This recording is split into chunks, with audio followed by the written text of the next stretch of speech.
اللہ نے قرآن میں حضرت آدم سے کلام کا ذکر کیا تو یا آدم کہہ کے کیا تھا، حضرت موسیٰ سے اپنے کلام کا ذکر کیا تو یا موسیٰ کہہ کے کیا، حضرت ابراہیم سے اپنے کلام کا بیان فرمایا تو یا ابراہیم کہہ کے بیان فرمایا۔ اللہ نے کہیں میرے نبی کو یا محمد کہہ کے نہیں بلایا، کہیں یا ایھا النبی کہہ کے بلایا، کہیں یا ایھا الرسول کہہ کے بلایا، کہیں یاسین کہا، کہیں طٰہٰ کہا، کہیں یا ایھا المزمل کہا، کہیں یا ایھا المدثر کہا۔ اس کی وجہ یہ ہے، ایک تو وجہ یہ ہوتی ہے کسی کو نام سے نہ بلانے کی، ایک وجہ یہ ہوتی ہے کہ اس کا ادب بتانا ہو، اور دوسری وجہ یہ ہوتی ہے اس کی محبت بتانی ہو۔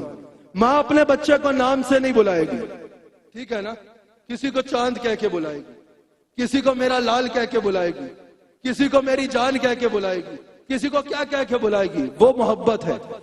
اور بیٹا اپنے باپ کو کبھی نام سے نہیں بلائے گا، القاب سے بلائے گا، وہ ادب ہے۔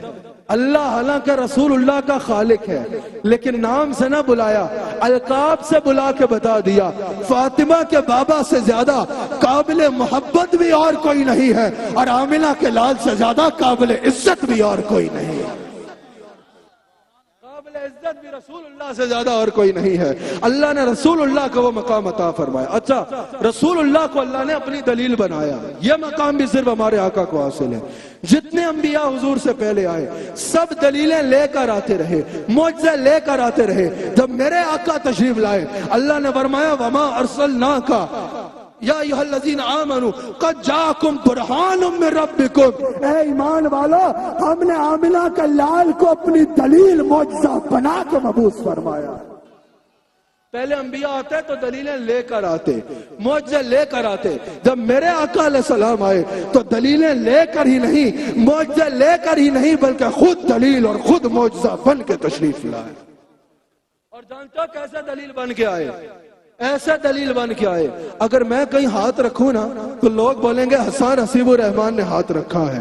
اگر رسول اللہ کہیں ہاتھ رکھے، اللہ فرماتا ہے ید اللہ فوق ایدیہم، ان ہاتھوں پہ رسول اللہ نے ہاتھ نہیں رکھا، مجھ اللہ نے ہاتھ رکھا ہے۔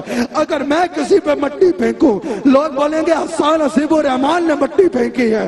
اگر رسول اللہ ہجرت کے موقع پہ مٹی پھینکے، اللہ فرماتا ہے وما رمیت اذ رمیت ولکن اللہ رما، یہ مٹی رسول نے نہیں بلکہ یہ مجھ اللہ نے پھینکی ہے۔ اگر کوئی میرے ہاتھ میں بیعت کرے لوگ بولیں گے اس نے حسان کے ہاتھ میں بیعت کی ہے۔